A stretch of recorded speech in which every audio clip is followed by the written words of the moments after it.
With criminal charges against one trustee and allegations of inappropriate spending by others, it appears the Toronto District School Board is in disarray.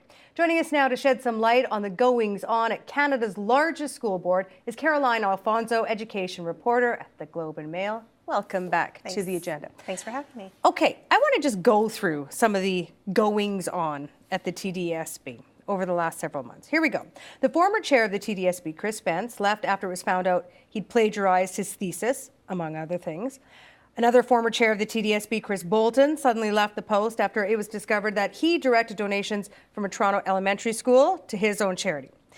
The Toronto Police, were called to attend a meeting of the board in March because of behavior of a trustee that was perceived to be threatening. And then recently, Howard Goodman, a trustee, was charged with forcible confinement of the Director of Education, Donna Kwan. And now, Mari Rutka, the current chair of the TDSB, is asking Premier Wynne to intervene, claiming that Donna Kwan has blocked trustees from probing controversial payments and partnerships. Caroline, I couldn't have a list of, worse allegations, perhaps. What the heck's going on at the TDSB? And what you read out there, Pia, is just things that have happened over the past 2 years. This board is a large board. It's Canada's largest board. There's 22 trustees that sit around this table. It's been a very divisive board since amalgamation. People are divisive along political, ideological lines, but lately, a lot of people are telling me that it's the leadership that matters. It's the lack of a strong leadership that has caused all this infighting to sort of bubble to the surface. When you say leadership, are you talking about the chair? Because I listed 3 different chairs in the last several months of the TDSB. There are people that say Donna Kwan, who's the Director of Education, perhaps is not a strong leader. They say the chair of the board, Chris Bolton, was not a strong leader. And therefore things happened at the board. People started asking questions and not getting responses to those questions. And that's what kind of came to the surface here. Okay, let's get into this latest controversy with Howard Goodman, long-time TDSB trustee, and Donna Kwan. What's your understanding of what's happening there? So Howard is, yes, he is a longtime trustee. He actually did not run for re-election, so he's done at the end of this month.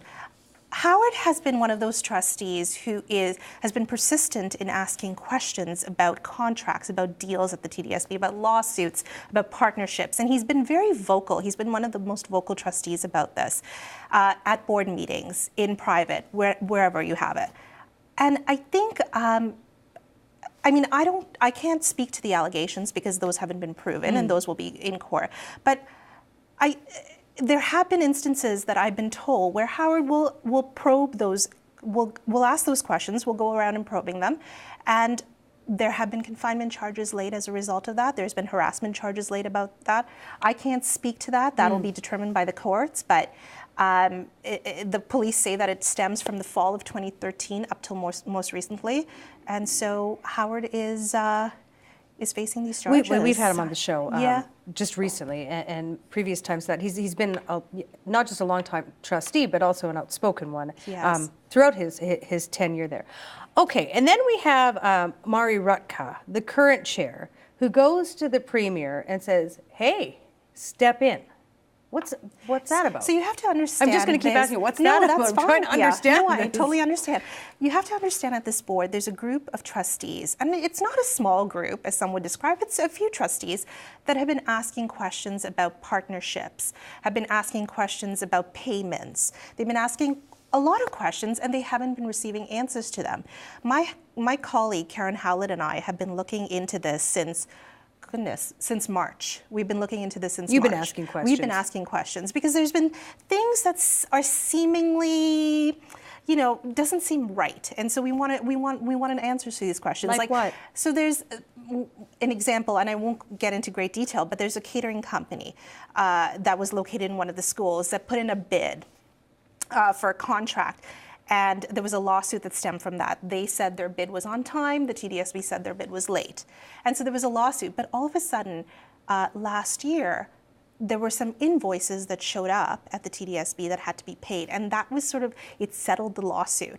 So Howard Goodman and others have been saying, well, what happened? What are the things that happened in between there to settle that lawsuit? You know, they want reports on that. Or the Confucius Institute, the TDSB just dissolved its partnership with the Confucius Institute. But how did that institute come into being? What was the deal that was signed? You know, Right. until recently, trustees were left in the dark about it, and it started coming to the surface because of, you know, Karen and Howlett and I working on it. It came to the surface, but trustees were left in the dark, and they were getting all these emails and phone calls from their community saying, "What's going on here?" Just for our viewers who don't live in Toronto, Right. they might not know the Confucius Institute. There are Confucius Institutes in BC and elsewhere across the country. Right. And they're Chinese government subsidized institutes. At the TDSB, they were supposed to teach Mandarin courses or classes to elementary kids. And so the TDSB just dissolved that partnership very recently. So there's been a lot of questions that have been being asked by trustees. And Mari Rukka, who's also done, she did not win in the recent election. She's almost done at the end of this month. She went to the minister with a letter and said, please meet with me. We are not getting answers to these questions. Here is a list of things that we have no answers to. We'd like you to intervene. We'd like your help because we're getting nowhere with it. This is so interesting that here we have the trustees asking for the province to step in. You'll remember, you know, 10 years ago, it was the trustee saying, don't step in, and the province stepped in and took over the board when there was financial issues. Yes. Do you think, okay, so the request has been made for the Premier to step in. Yeah. We have outgoing trustee asking this. Do you think the Premier is going to step in? So the Education Minister has said this week that she is going to meet with Mari Rukka between now and the end of the month. The Premier, the government can do more than just supervision. Supervision is more sort of the last resort where, you know, you can't balance your books. They have at the TDSB, for example, put in a special advisory team, or they have done an audit, like they've hired outside auditors. So there is a chance to step in. I would hope that the questions get answered that Mari has brought forward. So I hope the government can intervene there and figure out what's going on, because the relationship has become, I hate to use this word, but the relationship has really become toxic in there. Right. But is it about personalities, or is this about, I think I said disarray, that the TDSB is in disarray? It seems dysfunctional. And that's a word used a lot. I'm being polite by using that word. I know. And it is about personalities in the sense that there's a lot of trustees who have been there a long time, right through supervision, like you just spoke about. Irene Atkinson, who's no longer going to be at the board, has been there 40 years. Can you imagine 40 years? So it is about personalities, but I think at the end of the day, it's about answering questions. And the role of trustees is to get some answers to questions about the functioning of the board. And if they're not getting those answers, well, where do they go? They have to go to the government. Okay, so then we're talking about trustees, elected representatives. We haven't even brought in staff and students into this.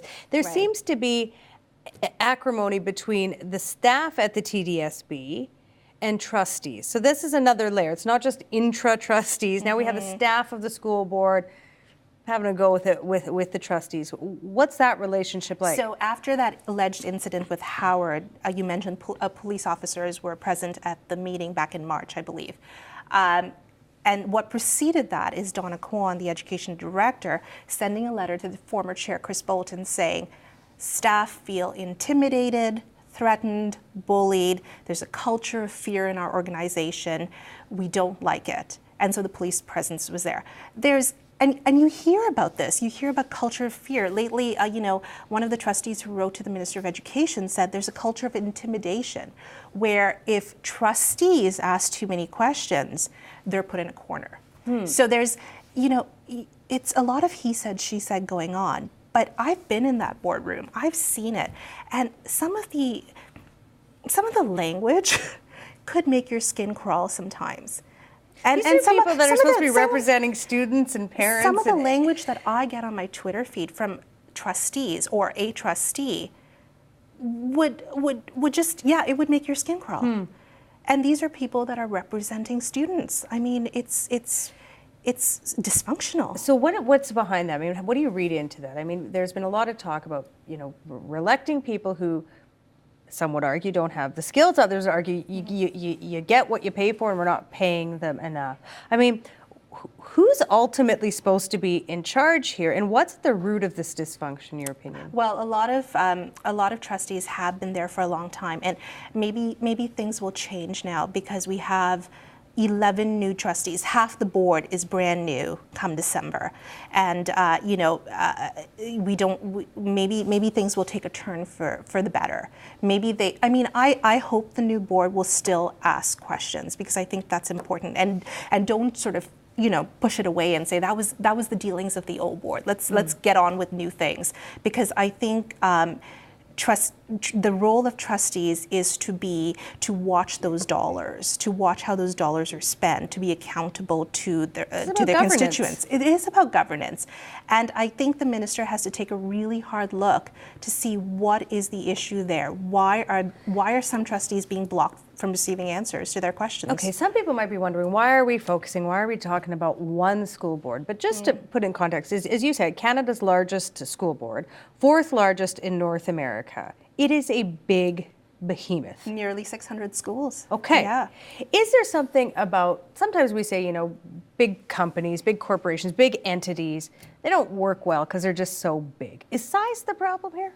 Some have said that. Some have said, maybe breaking up the board into smaller units may help move things along, may resolve issues. It is a huge board. It's bigger than any other board. Meetings at the TDSB takes hours on end. They go on till 1 a.m, Pia. Meetings at other boards take 90 minutes and you're done. And you're like, they've always taken that. I covered the school board, 10, 12 years ago, and they were lengthy. They always take that long. And perhaps it's time to re-examine the size of this board and how much it can accomplish being so big. So size is part of the problem, probably not the whole problem. Okay, so you talk about the turnover. We have 11 new, so half of the board coming in new. What should we read into that? I mean, some people like Irene Atkinson have been at it for 40 years. She's, retiring essentially. Yes. Others decided not to run for various other reasons. But should we read anything into that? Half of this governance structure decided, not for me. I'm out of here. Well, a lot of people decide to step away because of all the political infighting that takes place. Some of the people that decided not to run, like Howard Goodman, decided not to run because he didn't like the atmosphere in the boardroom. What should we read into the new board? The new board, half these members have run on a campaign of transparency and openness. So, knowing what's happened over the past 2 years, shouldn't laugh.